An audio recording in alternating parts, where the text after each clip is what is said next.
Hello mga bossing! Welcome back to my channel. Kayo po ba mga bossing ko isa sa mga nakakaranas ng kakasahod nyo lamang, ubos kagad ang pera? Or kaya po mga bossing ko, parang napakahirap para sa inyo po mga bossing ko na kumita ng pera. Yung bang, kung bagay kayo po ay madaling araw na natutulog, konting-konti lang ang tulog po ninyo, tapos parang hindi sapat ang inyo pong pagod mga bossing, na parang napapaisip ka, bakit ba ganun lagi ka nalang walang pera? Minaringgan po ako ng ganyan mga bossing. Ang sabi niya bakit daw ganun? Mabenta naman daw po yung kanilang paninda. Bakit parang lagi daw silang walang pera? Ngayon po mga bossing, ako po yung share sa inyo, bukod po sa inyo pong kasipagan, sa inyo pong pagiging madiskarte, mainam na meron kayong ganito sa inyo pong pintuan.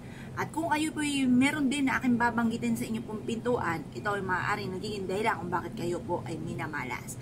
Unang-una mga bossing, kayo po ba mga bossing ko ay saang parte ng inyong tahanan nagbibilang ng pera mga bossing? May kaugnayan din po yan sa pagbibilang mga bossing. Kasi minsan, mali po yung mga ginagawa natin. Kaya parang kahit anong gawing kayod natin ay sa ulat wala ang ating pagkayod. Unang-una, kung kayo po yung nagbibilang, ito, napakamalas po nito. Marami na nagpatotoo at isa rin po ako sa present po dyan mga bossing na talagang napatunayan ko napakamalas. Kung kayo po yung magbibilang sa sahig mga bossing, nilalapag ang pera sa sahig, malas po yan mga bossing. Pero na lamang kung bandel-bandel o kaya yung bag na po ang binibitbit ninyo sa dami ng pera tapos na mailalapag sa sahig. Huwag lang po kayo magbibilang sa sahig mga bossing. Dahil sinasabi po nila na parang yung pera ay dadaan lang sa inyo po mga kamay. Mas mainam, sumampa ka na sa sopa. Or kaya ayaw nyo madumhan yung sopa nyo. Kumuha po kayo ng halimbawa panyo. Isapin nyo yung panyo tapos doon kayo magbibilang ng pera. Huwag sa sahig mga bossing. Ganun din po mga bossing, huwag kang maglalagay ng pitaka at ng bag sa sahig mga bossing. Ako dati mga bossing, bagamat may pitaka ako, pero konti lang naman ang laman. Kaya lang po baka madali pa ng mister ko yung laman. Kaya tinatago ko po ito. Nilalagay ko po ito sa ilalim ng aming higaan. Yung pa mga bossing, nako, ubos na ubos pa nga bossing ko ang pera. Parang dumadaan lang sa aking mga kamay. At kumbagay, laging kapos mga bossing. Ngayon pa mga bossing, kaya kailangan yan po ilagay nyo sa mataas na lugar. Kaya ngayon, binago ko na yung gawi ko. Sa may cabinet ko na sa pinakamataas ko inilalagay. Kapag kukunin ko, tinatalon ko na lang po ito mga bossing. O tinitiadan ko na lang ng ganyan mga bossing. Ngayon pa mga bossing, kasi malas po yan pag sasahig. Ganun din pa mga bossing ko, kung kayo nagbibilang sa may kanluran, halimbawa nasa pinaka-the best mga bossing ko sa may main door kayo magbibilang, tapos sa may silangan. Kasi doon lagi po naglalabas-masok tayo, importante po yan. Kaya sa main door po tayo magbibilang mga bossing, tapos bibilangin nyo po ito minsan, halimbawa, ang pera nyo po ay 100 pesos, tapos tigbe 20. Parang laging bagong taon, lalo na kapag Lunes, tsaka bagong taon, gagawin nyo po yan. Kasi tuwing Lunes, para kayo po yung maraming perang darating. Para isang linggo kayo na maraming pera. Pag bagong taon, ganoon din. Para buong isang taon na tayo po ay maswerte. Lalo na ngayong Chinese New Year, January 22. Chinese New Year mga bossing, kaya mas mainam, kayo po yung magbibilang sa umaga ng pera. Yung paulit-ulitin nyo lang, yung 100 pesos na tigbe 20, sabihin nyo, halimbawa ay 20 pesos, 100, 200, 500, 1,000, hanggang sa, pero hindi nyo iisa-isahin, magliligdang-ligdang kayo hanggat umabot ito sa milyon mga bossing. Sabi nyo, magkakaroon ako ng maraming pera, magkakaroon ako ng milyones ngayong taon na ito mga bossing. Pero syempre mga bossing, hindi lang hanggang salita po yan, ginagawa po yan. Kailangan sipag po natin. Kung tiripik po ang inyo po mga pangarap, tiripik din ang pagkayod. Depende sa pagkayod po yan. Hindi lang hanggang pangarap lamang, hindi hanggang buka lang ng bibig. Ginagawa po yan mga bossing. Nyo pa mga bossing, bukod po dyan, halimbawa, ito naman, meron po kayong pampaswerte. Na halimbawa, bawang. Napakaswerte ng bawang sa ating pintuan. Paano nalaman po kung ang bawang po, akala nyo po ay fresh pa? Kasi madaya po yung bawang. Minsan, buo pa po siya. Pero yung nasa loob ay tuyo na pala. Dati-dati, hindi ko pinapansin. Sabi ko, ay buo pa yung bawang. Pero yung po pala mga bossing, nang pinisil ko, tuyo na yung bawang na nasa loob. Ngayon pa mga bossing, kaya kailangan pipisil-pisilin nyo po yan. Kapag tuyo na po yan, ibig sabihin, marami na mga nahigop na negatibong enerhiya at hindi na rin po yan swerte. Kaya mas mainam, tanggalin nyo na po yan sa pintuan ninyo. Dahil sumisimbolo po yan na parang tuyong dahon. Sumisimbolo ng kalungkutan, ng problema. Kaya kailangan tanggalin nyo po yan mga bossing. Check nyo po yung inyo pong bawang. Kasi ang bawang ay iba po yung sa luya. Yung luya kasi, mentras na natutuyo, mentras po siya nagiging mas higit na maging maswerte. Pero ang bawang, swerte po siya, lalo-lalo na kung ito ay sariwa. Kapag tuyo na, effect na po yan. Tapon nyo na po yan mga bossing. Ganoon din po mga bossing, ano po ba ang nasa pintuan po ninyo? Meron po ba kayo, halimbawa, hindi naman siguro kayo magre-ribbon ng kulay itim.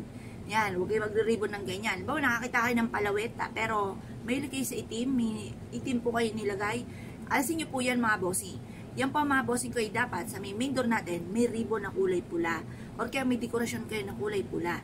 Or kaya, kagaya po sa amin mga bossing, yung amin pong pang-dekorasyon na pamasko, di na namin tinatanggal mga bossing. May mga ribbon niyang pula. Swerte po kasi yan. Kasi kung mapapansin nyo, di ba yung bilog, yung pamasko.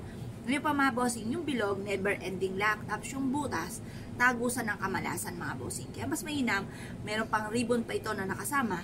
Huwag nyo nang tanggalin mga bossing. Kasi unang-una, maluluma rin naman yan sa taguan. Tapos, pangalawa, mas higit na maswerte kapag may nakasabit na ganyan na feeling mo Pasko. Kasi ang Pasko, masarap sa pakaramdam. Parang, kumbaga, nagbibigayan yung tao, mas nagiging masagana ang pamumuhay, kaya masarap ang feeling na Pasko mga bossing. Kasi ako pa mga bossing, nakaugalian ko na kasi nung Pasko, diyan lang kami nagkakaroon ng pera. Kaya yan po, hanggang sa ngayon, kahit hindi Pasko, at nakakita ko ng ganyan, parang feeling ko ay Pasko, at masarap sa pakaramdam mga bossing. Ngayon pa mga bossing, huwag nyo na tanggalin yan. Basta manatili po siya na malinis, okay po yan, mas makaka-attract kayo ng kaswertihan. Ganoon din po mga bossing ko, kung meron po kayo mga bossing ko na screen sa inyo pong main door, kamusta po ba yan? Yan po ba ay marumi? Asya, bago sumapit ang Chinese New Year, January 22, linisan nyo na po yan. Ang gawin nyo po, kumuha kayo ng hose, anuhan nyo siya ng tubig, tapos brasin mga bossing.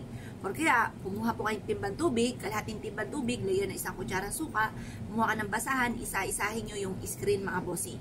Ako po mga bossing, mabosisi ako sa ganyan, kaya lagi ko inutos kalaate na punasan po lagi mga bossing. Kasi mas maganda mga bossing kapag po malinis. Kasi pag po malinis, mabilis nakakapasok ang swerte at ang malas, ayaw ng malas ng malinis. Ang gusto ng malas, madudumi. Kaya kapag madumi dyan sa loob ng iyong tahanan, malas ang inyo pong ina-attract. Kaya mas mainam, laging malinis. Tapos yung kurtina po ninyo, kahit hindi bago mga bossing, mas mainam, palabahan nyo po bago sumapit ang January 22 Chinese New Year para makapasok ang mga malilinis na hangin. Kasi syempre, kapag madumi na at maalikabok mga bossing, syempre, makakalahap kayo ng alikabok. Kaya mas mainam mga bossing, malinis po. Kaya palinisan nyo na po yan, palaban nyo na po yan bago sumapit ang January 22.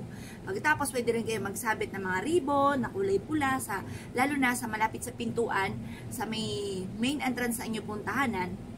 Mas mainam po yan sa main door po ninyo na malinis yung bintana at meron din po ribbon o kaya bawang na nakasabit po dyan. Kaya maglagay po kayo dyan mga bossing kasi proven po yan na maswerte. Ngayon po mga bossing, yan po yung mga ilan na dapat po ay magawa po natin bago sumapit ang Chinese New Year sa ating pintuan, sa buong tahanan natin, kailangan laging malinis para tuloy-tuloy ang pasok ng swerte. Kaya kung kayo pinaniwala at nasyo po yung gawin mga bossing, asya mga bossing, huwag na po kayo magpatumpik-tumpik pa, subukan nyo po ito. Ano bang petsa na ngayon? Ang petsa na po ngayon ay ilang araw na lamang, pwede nyo na po itong gawin mga bossing ko para kayo po mga bossing ko ay magtuloy-tuloy ang pasok, mas maging masagana ang ating pong pamumuhay ngayong 2023. Kaya kung kayo pinaniwala mga bossing, asya, good luck po sa inyo po lahat.